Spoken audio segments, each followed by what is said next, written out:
Tá no escopo ou tá no achismo? A importância do escopo claro para evitar aditivos, conflitos e retrabalho. Pois sem escopo bem feito, o contrato é só um chute caro. Bem-vindos ao Letras Miúdas, porque contrato bom não grita, mas também não engana.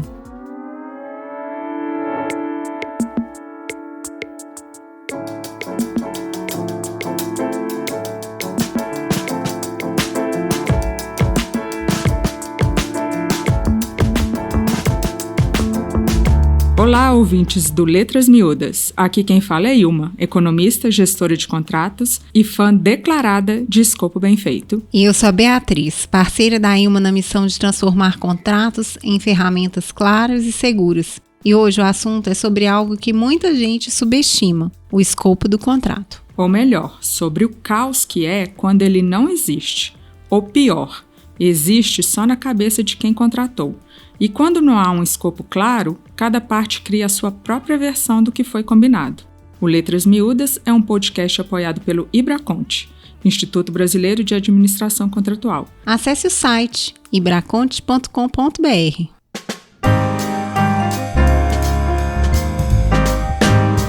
Pois é, vamos contextualizar esse problema.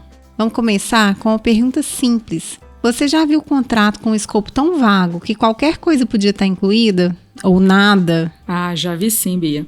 Tipo aquele contrato que fala serviço de manutenção predial.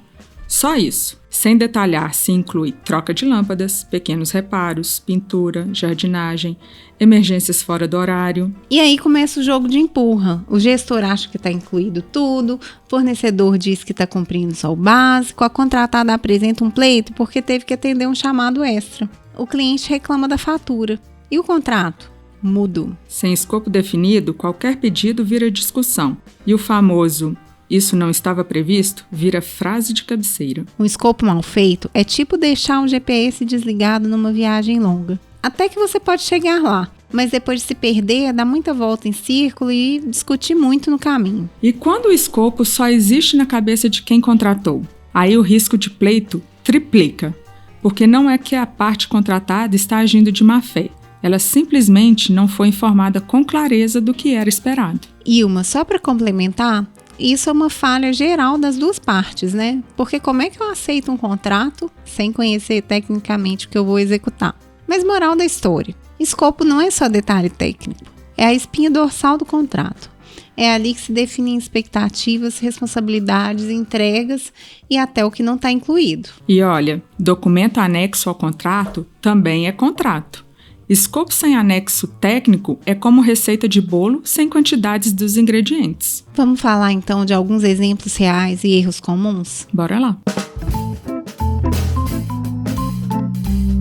Vamos desenhar, né, Ilma? Eu peguei um contrato de manutenção predial com escopo assim: manter em perfeito funcionamento. Só isso. Sem lista de equipamento, sem cronograma de manutenção preventiva, sem rotina mínima. Resultado, cada um entendia uma coisa e quando deu problema no ar-condicionado, ninguém sabia se isso fazia parte do escopo. Clássico. Já vi contrato de obra que dizia só construção de galpão. Mas cadê o projeto executivo? Cadê o memorial descritivo? O empreiteiro começou a fazer com base no achismo e o contratante foi descobrindo o que queria depois. Resultado? Aditivo, aditivo e mais aditivo. E um galpão que virou novela. Sem contar o famoso entregável subjetivo, tipo treinamento de equipe. Treinamento de quê? Qual o conteúdo? Qual a carga horária? Quantas turmas? Qual o formato? É presencial? Vai ser online? Sem esse detalhamento, o contratado entrega um PowerPoint, o contratante esperava um programa de capacitação completo e aí pronto, acabou. Ainda tem aqueles casos onde o escopo é de consultoria e diz assim: elaborar plano de ação estratégico, mas não define qual área nem se será construído junto com o cliente ou entregue pronto. E quando o entregável vem diferente do imaginado, lá vem discussão.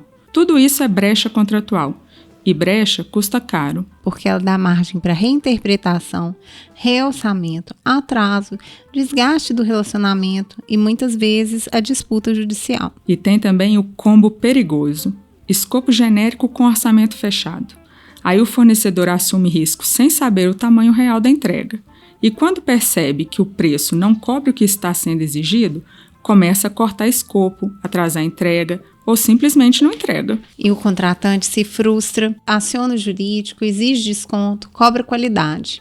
Ou seja, é aquele barato que sai caro. Escopo mal feito é semente de pleito. Um spoiler aí do nosso próximo episódio, né, Bia? E além disso, vai vir aditivo e de quebra de confiança. Por isso, um contrato bem estruturado começa por um escopo claro, técnico e alinhado com a realidade do que se quer contratar. Onde que o escopo falha? Você sabe, Ilma, onde que isso pode falhar? Em coisas que parecem pequenas, mas que viram dor de cabeça gigante lá na frente. Eu vou listar alguns erros que a gente observa muito por aí. Primeiro, copiar e colar de editais ou propostas antigas.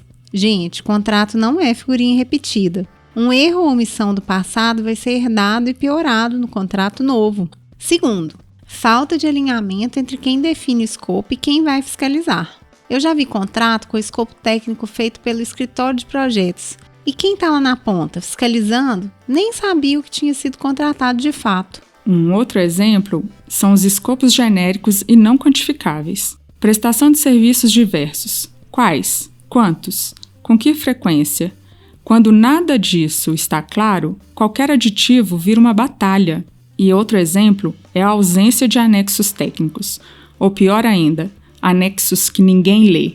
Já vi planilha anexa que detalhava o cronograma da obra, mas ninguém nunca abriu. Resultado?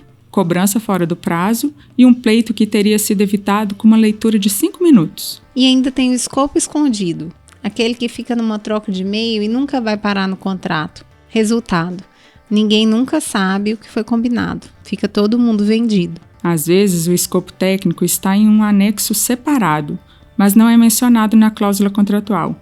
É aquilo que a gente já vem falando desde o primeiro episódio. Ou seja, juridicamente ele nem existe no contrato. Então, Bia, como a gente pode melhorar o escopo? Nós já falamos dos erros, mas vamos dar umas dicas práticas para quem quer parar de viver no achismo contratual? Primeiro ponto: detalhe, detalhe e detalhe. O escopo precisa dizer exatamente o que será feito, onde, por quem e em qual condição. Se for limpeza, é limpeza de quê? Quantas vezes por semana? Com que produto? Até onde vai a responsabilidade da contratada? E a segunda dica: anexe o projeto executivo, plano de trabalho, cronograma, a lista de materiais, tudo que possa tirar o contrato da subjetividade e levar para a realidade. E se tiver metas, prazos ou entregas específicas, especifique os indicadores de desempenho, os famosos KPIs. Não dá para medir com base em impressão. Tem que ser algo que o fiscal consiga conferir e documentar. Falando em fiscal, alinhar o escopo com quem vai executar e quem vai fiscalizar o contrato, né? Não adianta a área técnica pensar uma coisa, o comprador entender outra e quem vai executar e fiscalizar receber tudo ali só na hora. Aí deu ruim, né, gente? E, por favor, nada de deixar escopo só em e-mail ou planilha solta. Escopo é parte integrante do contrato. O que não está formalizado não está garantido. Ou seja, não adianta pedir para dar um jeitinho depois. Contrato não é intuição, é instrumento de gestão. E quando o escopo é claro, a gestão flui, a fiscalização é objetiva e os aditivos deixam de ser regra para virar exceção. Quem faz o escopo normalmente não é quem compra e nem quem está no dia a dia da execução. Então, sempre que possível, valide o escopo com quem vai de fato acompanhar o contrato. Isso evita surpresa e traz senso de realidade para o papel. Escopo bem definido é metade do caminho para um contrato bem executado. O resto é gestão ativa.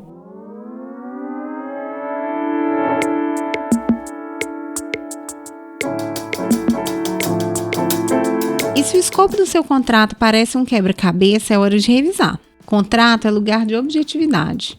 É onde mora o compromisso claro. É isso, Bia. No próximo episódio, vamos falar sobre pleitos. Spoiler, a chave está na comunicação. Então, pessoal, segue Letras Miúdas, ativa o sininho, compartilha com quem precisa sair do achismo e entrar na gestão real. Até o próximo! E se você gostou desse episódio, quer nos apoiar, entre em contato conosco através do e-mail letrasmiudascast@gmail.com. Letras Miúdas, porque contrato bom não grita, mas também não engana.